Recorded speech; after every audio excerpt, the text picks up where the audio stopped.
Hi, I am Charles Omeke. Now, as a tech person, all right, you now have your resume and you're applying for a tech role, a remote job.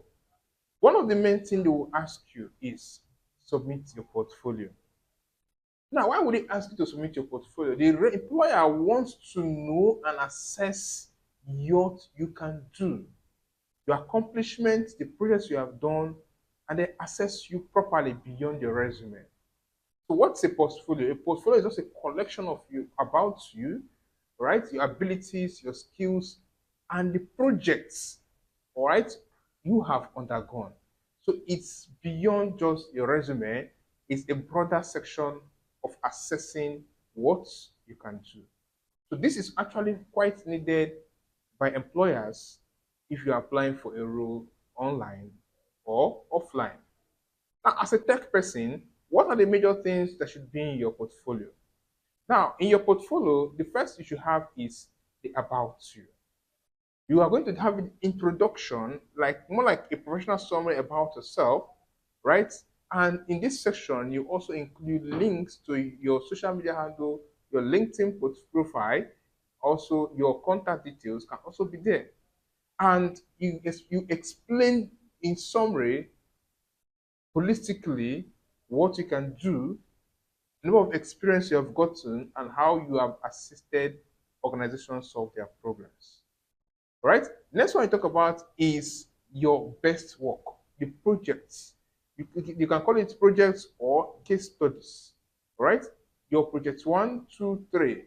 This maybe in your resume is called your work experience, but in your portfolio, right, what is focused on is your projects. You can also have your work experience in your portfolio. Moreover, your project is quite very important. So after you're about you put your what? Your projects you have undergone, projects you have done, because that is what the employer is actually very much looking for, right? This can go in hand with your work experience as well. Now, the next one to talk about is your skills and tools that you can use. Your technical skills, your hard skills, and your soft skills, as well as the tools that you can use to carry out your tech skills. Right? Now, you also go over to talk about your achievements and then possibly testimonials. And then the next of them is a contact section, how they can reach out to you. So these are the major areas a portfolio should contain. Now, I'm going to be highlighting and then guiding you through on how you can create a portfolio I'm going to highlight to you how you can create a portfolio, right? Even if you're a data analyst or a web developer or any part of digital skill or tech skill you find yourself, right? There are different platforms you can use. From GitHub, you can host your portfolio on GitHub, you can host your portfolio on LinkedIn, you can host your portfolio using PDF files and getting a short link. You can host your portfolio using Canva, right? You can host your portfolio online platforms, right? So for any digital skill you have, there are particular areas that you can use to host your portfolio. So I'm going to going deeply into it and showing you on the different areas where you can host your portfolio, all right, and as well how you can get started. How do you get started? The general steps for any tech portfolio. So, first of all, you have to define your purpose. Are you applying for a job, a freelancing, or building your brand? That's how you define the purpose of your portfolio. So, and then you choose the type of portfolio that best suits your goals. If you're applying for a job or a freelancing role, all right. Now, another one is that you have to choose a platform. Now, a platform depends on the particular area of tech you are actually focusing on. Now, if you're a UI UX designer or web developer and digital marketer, using a website can also be good. GitHub, ideal for developers and data analysts. Behance and Dribble, it is great for designers. Right? Using PDF can also be good for case studies, both for general use cases, all right, whereby you use a PDF and convert that PDF to a tiny URL or a short link by putting the PDF in your Google Drive or OneDrive and then getting a link that people can access to your PDF. Now, these are different formats you can use to to host your portfolio. You can also use platforms like Canva, all right, to create a portfolio. All right. So now in your portfolio, the first thing you have to do is to show at least 3 to 5 of your quality projects. Okay, and explain each of these projects, their problems, their solution, the tools you use, and the results. Okay, these are the major areas your portfolio is basically for projecting.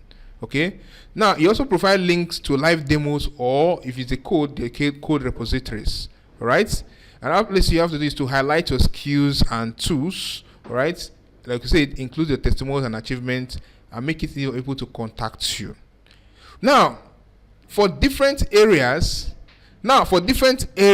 okay, like if you are applying as a UI UX designer, all right, platforms that you can use to host your portfolio include, you can have your website, you can use Framer, all right, you can use Webflow, you can use WordPress, you can use Behance, you can use Dribbble, you can use LinkedIn. These are platforms you can host your UI UX portfolio, or you can as well use Canva to create your portfolio. Okay, now if you are a web developer, the platform that you can use to host your portfolio, all right, is GitHub. Your portfolio website, your LinkedIn. These are platforms that you can use to host your portfolio. If you're a data analyst or a data scientist, you can mix of GitHub, you can mix of Kaggle, you can mix of Tableau Public, LinkedIn, or a portfolio website, or even Canva to create a portfolio. All right, or you can use even PDF by showing your projects in it. All right, so but these are the problem: GitHub, Kaggle, Tableau Public, LinkedIn. All right, for data analysts and data scientists. If you are a salesperson, all right, like a digital marketer, a virtual assistant, a remote person, all right, you can make use of Canva to simply create your portfolio, and then you convert the Canva portfolio into PDF format, and then save it in your Google Drive and convert it to a short link that you can share. All right, you can make use of that, or you can make use of Behance and even Dribbble for your portfolio. Or professionally, you can make use of LinkedIn as well. Right, or you create a website, a personal website showcasing your project as a digital marketer, as a virtual assistant. All right, if as a cybersecurity professional, GitHub is a nice place for you to host your portfolio. GitHub, your personal website, LinkedIn. All right, as other platforms, there are other platforms that you can as well make use of, but these are the major or most widely used platforms. We have GitHub. All right, you have your personal website, LinkedIn. All right, you can make use of Canva to create your portfolio. All right, you can create this PDF. You can host a portfolio on Kaggle. You can host a portfolio on Behance, on Dribbble, or even on freelancing platforms like Upwork or Fiverr. All right, so the major focus of a portfolio is getting a link that people can use to access your projects, and as well the milestones you have accomplished through your projects. Let's say, for instance, we want to create a portfolio using Canva. All we have to do is to go to canva.com. And when you go to canva.com, all you have to do is to search for for portfolio. You go and search for portfolio in canva.com, and it will bring you here. Now these are sample portfolios. Especially if you are a digital marketer, a virtual assistant, or even a graphic designer, you can make use of Canva to create your portfolio. It gives you already made templates that you can easily customize to create your portfolio. All right, all you have to do is to choose a one that is free. If you're not on a premium you're not on a premium plan of Canva, you click on them. It will give you a template that you can easily customize for your own use. All right, so when the template opens, you have to put about you, all right, your skills and all of that. So let us customize this particular template. If you look at this template, you see this is a creative portfolio for this particular person. You can edit what is here, put your own picture, edit the write-ups. You can also go to the next slide. All right, edit what you have in the next content of the slide. All right, you first of all, you must have at least arranged the content of your portfolio. Your introduction about you can come in over here. All right, about me. Then you go over again. After about me, you now talk about your skills. All right, you go over to explain your skills, your hard skills, as well as your soft skills. So all those we outlined there. All right, so open note. So all of these things are editable. You can edit it to create yours. what focusing on your own area of specialization. Right? You can as well come over here. The next one to talk about is your projects. Now you can highlight the projects you have done or your case studies. You highlight case study 1, 2, 3, and then the processes used in carrying out these projects. Right? You can start with project 1. What happened? Description of this project. Where was the project done? What is the problem this project is solving? All right. So you do the project 1, project 2, project 3. So all of these things are the key ingredients of a portfolio. So once you have done doing all of these, all right, then you put your testimonies and achievements and then your contact details. Then when you are done making all of these slides on Canva, you go over to share. You share this as PDF. Once you've shared it as PDF and downloaded it to your system, you can as well go back and then copy that PDF file and take it over to your Google Drive or your OneDrive. And when you get to your Google Drive, you have to put it in your Google Drive. And when you save it in your Google Drive, you get that a link. You generate a link. That link, you cannot take it to Bitly or Tiny URL and convert that link to a short link. That link automatically becomes your portfolio link. As simple as that. That is that if you are using Canva or to create that, all right, which is using Canva, converting to PDF, shortening it as a link, and then using that link as a portfolio link. Moreover, if you are a data analyst or a web developer, one of the areas that you should be able to use is what? GitHub. GitHub is a platform that you can use to what? To host your portfolio. So simply, you only just need to go to what? GitHub, and when you go to GitHub, you can as well create an account with GitHub also, and then when you create an account with GitHub, then create a repository. Let me just show you an sample portfolio of people on GitHub. I open this. Let's take an example of what a portfolio looks like. All right, these are just sample portfolios of people that have hosted theirs on GitHub. All right, let us take an example of a portfolio on GitHub to show you how it looks like. Let's look at this particular person.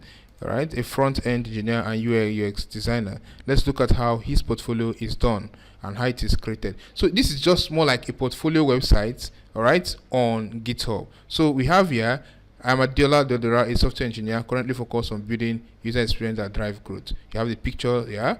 We have the projects. This is like the website he has done. All right. You have this project 1. You have another one. All right. You have another one which he has done. So you just put your project, then your business work experience. It's just like converting what you have from your resume and then making it elaborate in your project. So this is an example of a typical portfolio hosted on GitHub. Right? You too can as well do such. Okay. But moreover, if you are a web developer, how do you get started? The first thing you have to do is to do what? To go to what? GitHub and create an account with what? GitHub. If you're also a data analyst, you go and you create an account with what? GitHub. Okay, once you've created an account with GitHub and you have authenticated your account, next thing you have to do, you have a dashboard where you now go to what? Create what? New what? Repository. Now it's everything you are doing it by creating like a repository, just like a file, a folder that contains this vivid information about a particular project, a particular thing you are talking about. Alright, so this repository name will serve as your portfolio link. So you are going to give this a name, maybe Charles Omeke CEO, data analyst what? Portfolio. So once this is named and then created, alright, let's say data ana 1. Alright, you check if that name is actually available. Then you leave it at public. Then it add a readme file. Means that, for instance, you want to describe your portfolio and write on it a full description of what you have on your long description of your portfolio. This is where you can do that. So once you have added that, then you click on create what? Repository.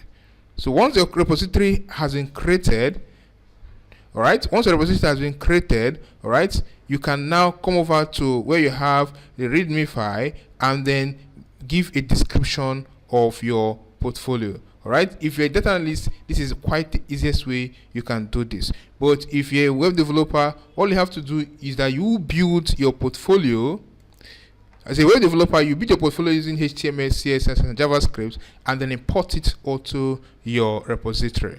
But if a data analyst, you click on the README file, and then you come over here and give a description about your portfolio. Once you have done all of this, you commit what? changes. You can as well go back, and then once you have committed changes, you can as well go back and then upload files to your portfolio. Files can be in form of data sets, it can be in form of dashboards and all of that. So all you have to do is to open your portfolio, and then you will now upload your data sets and your files to your portfolio.